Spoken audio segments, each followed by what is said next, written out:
વિદ્યાર્થી મિત્રો, આજે આપણે બેઝિક ફિઝિક્સ સબ્જેક્ટની અંદર ચેપ્ટર નંબર 1 જે છે એસઆઈ યુનિટ્સ એન્ડ મેઝરમેન્ટ, કે એસઆઈ એકમો અને માપન પદ્ધતિ, એના વિશે ચર્ચા કરશું.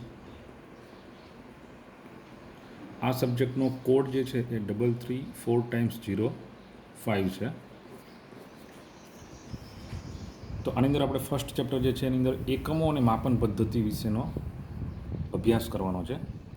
તો સૌપ્રથમ તો ફિઝિક્સ કોને કહેવામાં આવે છે, અથવા તો ફિઝિક્સમાં આપણે શેનો અભ્યાસ કરીએ છીએ એના વિશે થોડી ચર્ચા કરીએ.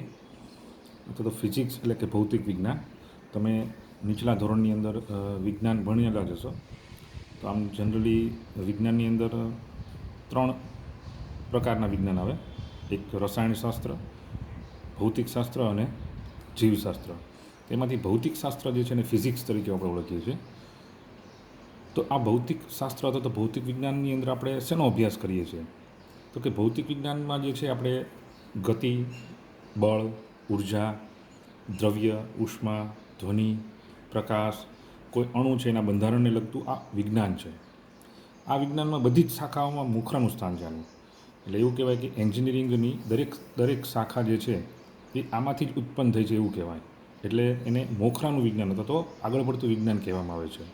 એટલે કે એન્જિનિયરિંગની કોઈ પણ શાખા હોય, મિકેનિકલ, ઇલેક્ટ્રિકલ, ઓટોમોબાઈલ, બરાબર, તો એ બધી શાખા જે છે એ આ ફિઝિક્સમાંથી એટલે કે ભૌતિક વિજ્ઞાનમાંથી જ ઉત્પન્ન થઈ છે. ક્લિયર?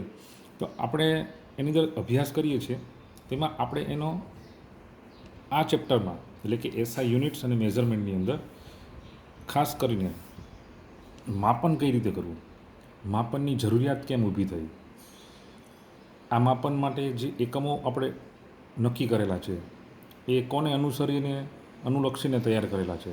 તો આવી બધી બાબતોનો આપણે જે છે એ અભ્યાસ કરવાનો છે.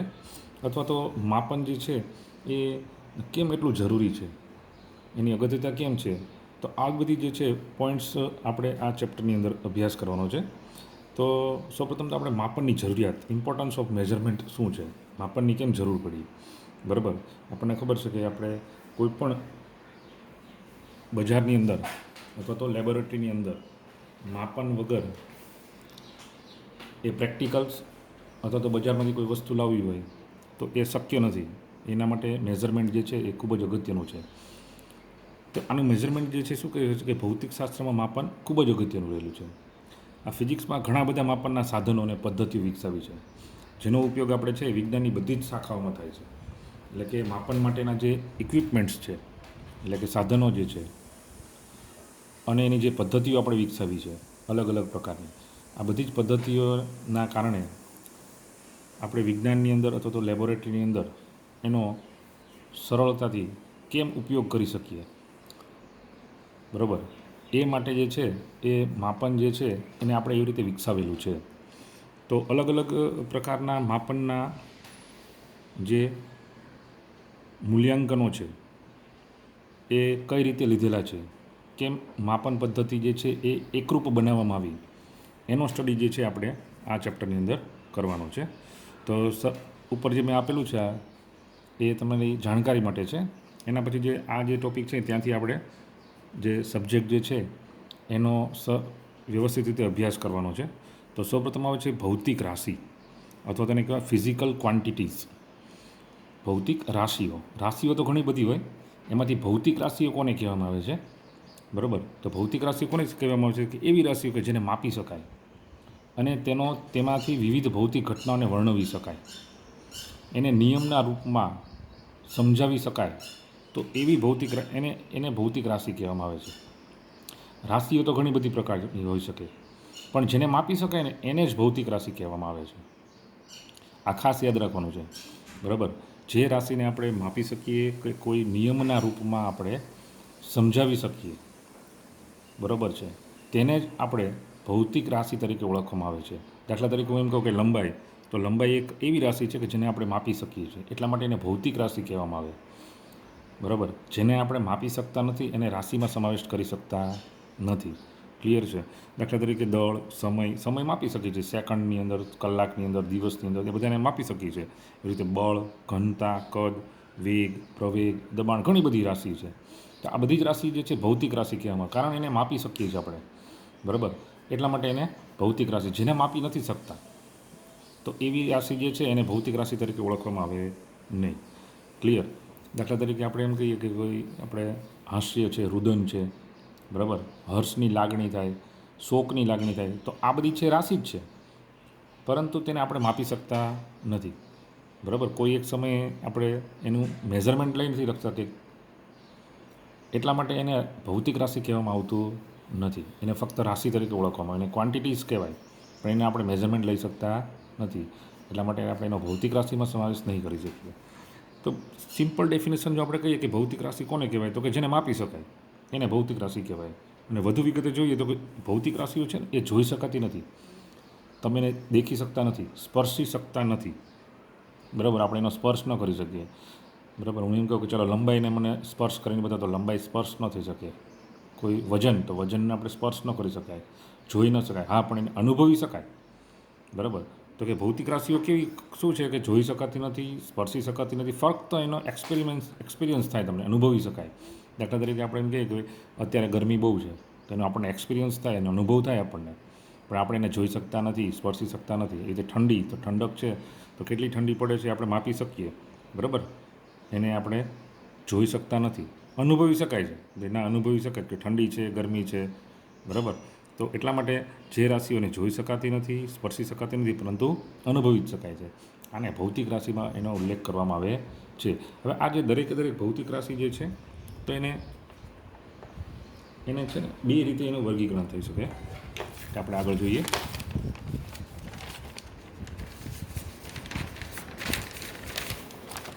તો કે ભૌતિક રાશિ જે છે ને એનું સંખ્યાત્મક નિરૂપણ કરી શકાય છે. એટલે કે કોઈ ભૌતિક રાશિને તેના મૂલ્ય અને યોગ્ય એકમ વડે દર્શાવી શકાય છે. મૂલ્ય એટલે કોઈ વેલ્યુ, એટલે ભૌતિક રાશિને જે છે સંખ્યાત્મક નિરૂપણ કરી શકે, એને સંખ્યાત્મક રૂપે તમે દર્શાવી શકો. એટલે કે કોઈ ભૌતિક રાશિ હોય તેને તમે મૂલ્ય વડે દર્શાવી શકો, અથવા તેને કોઈ એકમ, ચોક્કસ એકમ વડે દર્શાવી શકો છો. વેલ્યુ વગર તમે કોઈ ભૌતિક રાશિનું નિરૂપણ કરી શકતા નથી. એટલે કોઈ પણ માપનમાં બે વસ્તુ હોય, કઈ કઈ, તો કે એક સંખ્યા એટલે કે વેલ્યુ, એટલે કોઈ નંબર હશે 1 2 3 4 5 50 100 ગમે તે, બરાબર. અને એક એને ચોક્કસ એકમ હશે, યુનિટ હશે, એકમ હશે. ક્લિયર? તો આપણે આ એકમ ઉપર જ ભાર આપવાનો છે, કારણ કે સંખ્યા તો આપણને ખબર છે, કોઈ પણ સંખ્યા હોઈ શકે છે, 100 1000 10,000 લાખ ગમે તે, બરાબર. આપણે આ એકમ જે છે ને એના વિશેની હવે ચર્ચા કરવાની છે. કારણ શું છે કે એ કોઈ પણ ભૌતિક રાશિનું માપન કરશું આપણે, તેને કોઈ ચોક્કસ એકમ હશે, બરાબર, કે જેનાથી આપણે એનું માપન કરી શકીએ. આ એકમ જે છે આપણે નિર્ધારિત કરેલો છે, આપણે નક્કી કરેલો છે. એટલે માટે એના અમુક નિયમ છે કે આ એકમ આપણે નક્કી કરેલો છે, એકમ કેવો હોવો જોઈએ, બરાબર. તો એના પછીનો નેક્સ્ટ પોઈન્ટ આવશે, એની અંદર આપણે જોઈશું કે એકમ કેવો હોવો જોઈએ. ક્લિયર? તો કે કોઈ પણ ભૌતિક રાશિના પ્રમાણભૂત માપને તે ભૌતિક રાશિનો એકમ કહે છે.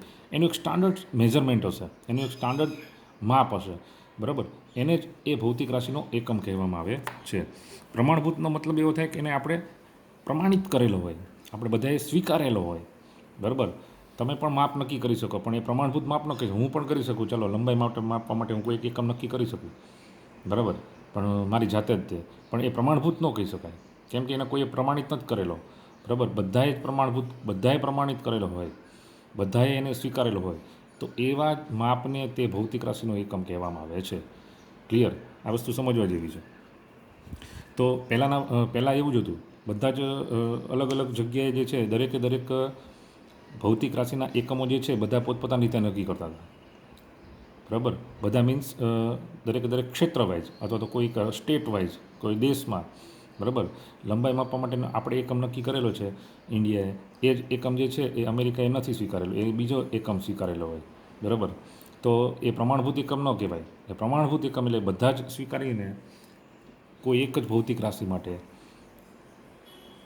તો એ જે છે એકમને પ્રમાણભૂત એકમ કહેવાય, બરાબર. તો એના માટે નિયમ નક્કી કરેલા છે અમુક, કે ભાઈ પ્રમાણભૂત એકમ અથવા તો એકમ કેવો હોવો જોઈએ. તો પહેલું શું છે કે એકમ સારી રીતે વ્યાખ્યાયિત થયેલો હોવો જોઈએ, એની વ્યાખ્યા આપી શકાય એવી હોવી જોઈએ, એને સારી રીતે વ્યાખ્યાયિત થયેલો હોવો જોઈએ, બરાબર. નંબર 2 છે કે એકમના માપમાં ફેરફાર ન થવો જોઈએ. એકવાર એકમ નક્કી થઈ ગયા પછી એના માપમાં ફેરફાર ન થવો જોઈએ, બરાબર. દાખલા તરીકે સેન્ટીમીટર, તો સેન્ટીમીટર એટલે એનું જે માપ નક્કી કરેલું છે, બે કાપા વચ્ચેનું માપ સેન્ટીમીટર, તમારી પાસે સ્કેલ હશે એમાં તમે જોજો, એમાં બે કાપા વચ્ચેનું માપ જે છે બધી જ સ્કેલમાં સમાન જ હશે, એમાં ક્યારેય ફેરફાર થશે નહીં.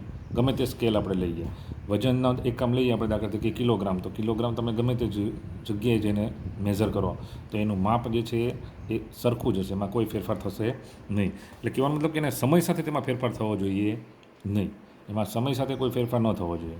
દાખલા તરીકે હું એક માપ માટે એક ધાતુનો સળિયો નક્કી કરું કે આ જે છે એ 1 મીટરનો સળિયો જે છે ને નક્કી કરીએ આપણે કે આ 1 મીટરનો સળિયો, અને એના આધારે જ બધા જ લંબાઈના એકમ નક્કી કરીએ તો શું થાય કે સમય સાથે એમાં ફેરફાર થઈ જાય. કઈ રીતે? દાખલા તરીકે ગરમી પડે તો એની લંબાઈમાં સહેજ વધારો થશે, બરાબર. ટેમ્પરેચર છે એના ઇફેક્ટ આપશે એના આધારે, તો એમાં ફેરફાર થઈ ગયો, બરાબર છે. તો એવું ન થવું જોઈએ. ક્લિયર? એટલે કોઈ પણ, આ તો મેં તમને એક ઉદાહરણ આપ્યું, કોઈ પણ એકમ છે તો એના માપમાં ક્યારેય ફેરફાર થવો જોઈએ નહીં. ક્લિયર? સમય સાથે એમાં ફેરફાર ન થવો જોઈએ. નંબર 3, એકમની પ્રતિકૃતિ સહેલાઈથી પ્રાપ્ત થવી જોઈએ. તો કે એકમની પ્રતિકૃતિ એટલે એકમના જે માપવા માટેના જે સાધનો જે છે, ઇક્વિપમેન્ટ્સ જે છે, એ તમને ઇઝીલી અવેલેબલ હોવા જોઈએ, સરળતાથી મળી જવા જોઈએ, સહેલાઈથી પ્રાપ્ય હોવા જોઈએ. ક્લિયર? તો કે દાખલા તરીકે હું એમ કહું કે મારે વજન માપવા માટે વજન કાંટો જોઈએ, તો મને વજન કાંટો છે ઇઝીલી મળી જવો જોઈએ, બરાબર. એના માટે મારે કોઈ સિટીમાં અથવા તો કોઈ એક મોટા કેન્દ્ર તરફ જઈએ તો જ મને મળે એવું ન થવું જોઈએ. ક્લિયર? તો અત્યારે આપણને ખબર છે કે આપણે નાના એવા ગામમાં પણ આપણને વજન કાંટા અથવા તો લંબાઈ માપવા માટેની મીટર પટ્ટી અથવા ફૂટ પટ્ટી સહેલાઈથી પ્રાપ્ત થઈ છે, બરાબર. એના માટે કોઈ વધારે મોટા સિટીમાં જઈને જ ખરીદો ત્યાં જ મળે એવું નથી હોતું, બરાબર. એટલે કહેવાનો મતલબ કે એકમ જે છે એ એવો હોવો જોઈએ કે એના ઇક્વિપમેન્ટ્સ, એની પ્રતિકૃતિ તમને સહેલાઈથી પ્રાપ્ત થઈ જવી જોઈએ, બરાબર. અને નેક્સ્ટ જે છે એ શું છે તો કે બજાર કિંમત ઓછી હોવી જોઈએ, બરાબર. એને બહુ કિંમત મોંઘી ન હોવી જોઈએ, નહીં તો લોકો એને સ્વીકારે નહીં. જો બજાર કિંમત ખૂબ જ ઊંચી હોય, ક્લિયર, તો લોકો એને સ્વીકારે નહીં એ એકમને, એ પોતાની જાતે જ નક્કી કરી નાખે કોઈ એક એવો એકમ. ક્લિયર? એટલે કે એની કિંમત પણ કેવી હોવી જોઈએ? ઓછી હોવી જોઈએ. હવે થાય છે કેવું કે પહેલાંના સમયમાં જે છે, ઘણા વર્ષો પહેલાં કેવું હતું, દરેક દેશ જે છે ને એની પાસે પોતાના એકમો હતા, લંબાઈ માપવા માટેનો, વજન માપવા માટેનો, બરાબર. એને પોતાનો એકમ હતો અને એને જે લોકો ફોલો કરતા હતા. એના કારણે શું થાય છે, તકલીફ થતી હતી. આપણે તો વ્યવહાર જે છે, હવે જેમ જેમ ઔદ્યોગિક ક્રાંતિ થઈ, એમ શું થયું કે એકબીજાના દેશો વચ્ચે પણ વસ્તુઓની આપ લે થવા માંડી. તો હવે એ આપ લે થઈ તો એના માટે શું થયું કે, અને બીજી વસ્તુ કે સાયન્સ પણ એવી રીતે ડેવલપ થયું, બરાબર. તો આપણને એક એવી જરૂરિયાત ઊભી થઈ કે આ એકમ જે છે, કોઈ પણ એક ભૌતિક રાશિ માટેનો એકમ જે છે એ સર્વ જગ્યાએ, એટલે કે દરેક દેશની અંદર પણ એક સમાન હોવો જોઈએ, એક રૂપ હોવો જોઈએ, બધા જ એને સ્વીકારતા હોવા જોઈએ એવો એકમ હોવો જોઈએ, બરાબર. અને તો જ તે સાયન્સનું ડેવલપમેન્ટ થાય, તો જ આપણે જે છે એ કોઈ એક દેશમાંથી બીજા દેશમાં વસ્તુઓ જે છે એનું સરળતાથી આપ લે કરી શકીએ. એન્જિનિયરિંગમાં પણ વિકાસ થાય, બરાબર. કારણ શું છે, બધા જ એકમો જે છે એ સમાન હોય તો તમને તકલીફ ન ઊભી થાય આપણને, બરાબર. તો એટલા માટે જે છે એ એક વખત બધા જ દેશોના સાયન્ટિસ્ટોએ અને લેબોરેટરીની અંદર એક સંમેલન ગોઠવવાની યોજના બનાવી. શા માટે આ સંમેલન ભરવાનું હતું? તો કે આ સંમેલન એટલા માટે ભરવાનું હતું કે બધા જ એકમો જે છે ભૌતિક રાશિના એક સમાન થઈ જાય, એકરૂપ થઈ જાય, બરાબર. તો એટલા માટે જે છે એ ફ્રાન્સના પેરિસ ખાતે, ફ્રાન્સમાં પેરિસ શહેર આવેલું છે, બરાબર. તમે બધાને ખ્યાલ જ હશે. તો કે ફ્રાન્સની અંદર પેરિસ શહેરમાં એક સંસ્થા છે, international bureau of weights and measures, બરાબર. International bureau of weights and measure. ત્યાં આગળ એક સંમેલન ભેગું થયું, એક સભા ભરાણી. શેના માટે? એક આંતરરાષ્ટ્રીય એકમ પદ્ધતિનો સ્વીકાર કરવા માટે, કે ભાઈ ઇન્ટરનેશનલ દ્રષ્ટિએ દરેક દેશોમાં એકમ જે છે એક સરખા જ રહે, એટલા માટે એક સંમેલન ભરવામાં આવ્યું. અને એની અંદર એકમો જે છે એને એક રૂપ રહે છે કે એ માટેની એક પદ્ધતિ નક્કી કરવામાં આવી. અને આ જે પદ્ધતિ છે ને શું કહેવામાં આવે છે? સિસ્ટમ ઓફ ઇન્ટરનેશનલ કહેવામાં આવે છે. શું કહેવામાં આવે છે? સિસ્ટમ ઓફ ઇન્ટરનેશનલ કહેવામાં આવે છે. એને શોર્ટમાં એસઆઈ પદ્ધતિ કહેવામાં આવે. શું કહેવામાં આવે છે? એસઆઈ પદ્ધતિ અથવા તો એસઆઈ સિસ્ટમ ઓફ ઇન્ટરનેશનલ, એવી પદ્ધતિ કહેવામાં આવે છે. અને આનો જે છે દરેક દેશે એનો સ્વીકાર કર્યો, બરાબર. એટલે તમે કોઈ પણ દેશની અંદર જાઓ અને લંબાઈ માટેનો એકમ મીટર કહો તો એને અજુગતું ન લાગે, એને ખબર જ હોય મીટર એ લંબાઈનો એકમ છે. કિલોગ્રામ છે, બરાબર. દબાણ માપવા માટેનો એકમ પાસ્કલ છે, બરાબર. બળનો એકમ જે છે ન્યૂટન છે. તો એને ખ્યાલ જ હોય દરેક જગ્યાએ. કારણ શું છે, બધા એનો સ્વીકાર કર્યો છે અને બધા જ એને ફોલો કરે છે. ક્લિયર? તમે ફ્રાન્સમાંથી કે અમેરિકામાંથી, ઇંગ્લેન્ડમાંથી કોઈ પણ બુક લઈ સાયન્સની વાંચો, રીડિંગ કરો, ભલે એ ઇંગ્લિશમાં હોય, છતાં તમને એમાં એકમો તો તમને મીટર, કિલોગ્રામ, સમય માટે સેકન્ડ એવા જ મળે, બરાબર. ત્યાંના આગળ પણ જો આવું ન કર્યું હોય તો એના એકમ અલગ હોય તો પાછો આપણે એનો એકમ જે છે શીખવો પડે અને આપણે તૈયાર કરવો પડે, પછી તમે એનો અભ્યાસ કરી શકો. ક્લિયર. પણ હવે શું થાય, બધી જગ્યાએ એકમ કેવા છે, સમાન જ છે. એટલે આપણે જો છે, આ તો મેં તમને એક ઉદાહરણ આપ્યું, તો કેટલી બધી એક બુકને રીડિંગ કરવા માટે પણ કેટલી બધી તકલીફ થાય. એની જગ્યાએ આ એક સરળતાથી તમે જે છે તે કોઈ પણ પદ્ધતિ જે છે એક રાખી હોય તો કેટલી સરળતા થઈ શકે. ક્લિયર. તો આવું તો ઘણા બધા ક્ષેત્રની અંદર તમે આવું વિચારી શકો, બરાબર. લેબોરેટરીની અંદર, સાયન્સની અંદર, એન્જિનિયરિંગ ફિલ્ડની અંદર, બરાબર.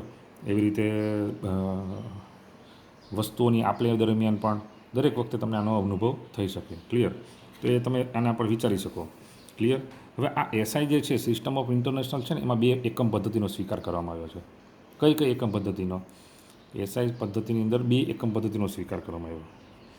તો એક જે પહેલી પદ્ધતિ છે ને કહેવાય મીટર કિલોગ્રામ સેકન્ડ પદ્ધતિ, બરાબર. આમ જે પહેલો એકમ જે છે લંબાઈને હશે, બીજો છે વજનનો માટે હશે, અને ત્રીજો સમય માટે હશે. બંને પદ્ધતિમાં આ જે છે શેના માટે હશે? લંબાઈ માટે. આ કિલોગ્રામ છે શેના માટે હશે? વજન અથવા તો દળ માટે. સેકન્ડ છે શેના માટે હશે? સમય માટે. તો એ કેવી પદ્ધતિ સ્વીકારવામાં આવી? મીટર કિલોગ્રામ સેકન્ડ પદ્ધતિ, ને શોર્ટમાં કહેવાય MKS સિસ્ટમ અથવા તો MKS પદ્ધતિ.